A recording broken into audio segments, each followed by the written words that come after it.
and video thumbnail of this video, we have the FD2 rear end conversion.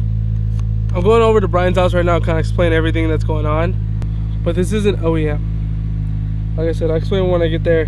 So I'm on my way right now. I'll see you guys in just a bit. That's a car. Just been over to Brian's house. Got everything already laid out. These, like I said, are not OEM. I don't know what brand they are. I kind of just picked them up from somebody who had them on their side. These are depot tail lights. Don't know which trunk, don't know which bumper, but I was told the fitment should be pretty decent. I'm glad I got the octagons and not the circles because those are like 10 times better. So I'm happy with these tail lights. Shouldn't be that hard to install, huh? No. So yeah, we're doing the FD2 rear end conversion today. For the front, I kind of have an idea. I was kind of talking to some people about it. I think I know which direction I'm going to go for the front end, but everything's kind of right now like on a super long wait. So the front end's going to have to wait, but the rear end, I was able to get like a replica style because even trying to find these OEM, one is expensive and two, they're hard to find. And if you can find them, it's like on the other side of the world. These are going to have to do for now. We're going to go ahead and start moving everything over. And I know there's going to be a certain part when we put the trunk on this tail light that we're going to have to cut. But if I remember correctly, this car did have a FD2 rear conversion already on it. So that should be already cut out. So that should just make everything easier.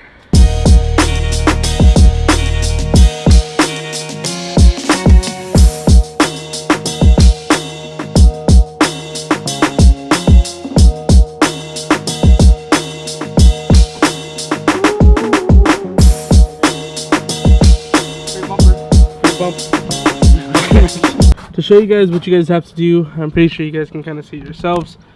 That you'll have to cut, drill a hole there, drill a hole right there, and I thought that was one more, but I guess not.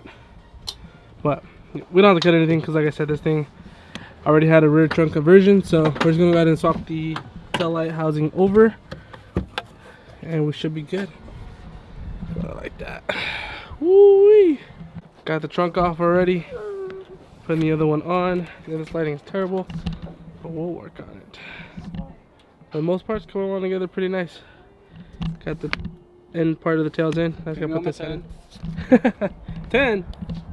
The 10's right here.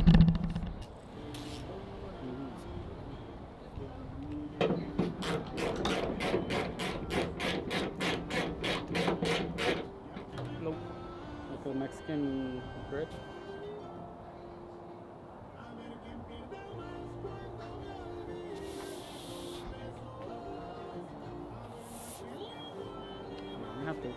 Over here. So that's a little bit.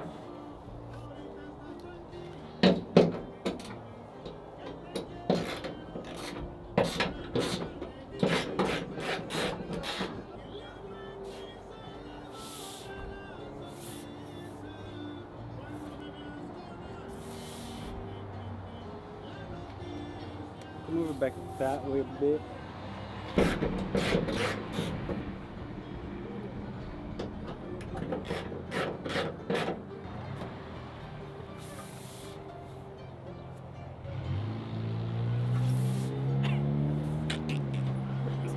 Trunk is on.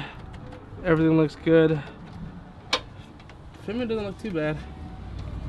We'll see how the bumper fits on it too. For the most part, it looks good. We're taking off the chrome piece that goes here, and then I kind of didn't see this too much, but this is probably for a keyhole, so we're gonna have to find a way to get that closed up. But for the most part, everything's pretty tight fit. Rear bumper's on now. There's a little problem that we're having with this part. I am gonna have to find the JDM license plate garnish, I guess what you can call it. So I'm gonna have to try to source that out. So if anyone can find me one, please hit me up. But trunk is on. This thing needs paint so bad. Oh, and this too. 50 shades of gray. 50 shades of black. All the blacks. More like gray. Then we have this light too, which we're trying to figure out. So we're gonna have some problems here, but that's what we get. Everything's stuffed up in the car. I'm pretty sure I showed you guys the rear, but it hangs a lot lower. I like it. I'm gonna need to get a diffuser, and then like I said, I gotta get the garnish here so they can see my tail or my license plate at night. Oh, and a badge. Or badgeless. Honda.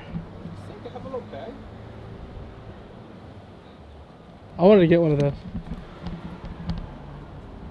Whoa, this thing is not on there, right? But now I just gotta get the front end, and I think I'm gonna go Fields for the front end, the whole entire front, because now the front's lacking. So we'll probably get the Fields front bumper, fender, hood, grill, and then keep that rear end. That hangs a lot lower, and then Type R side skirts. Got a long way to go.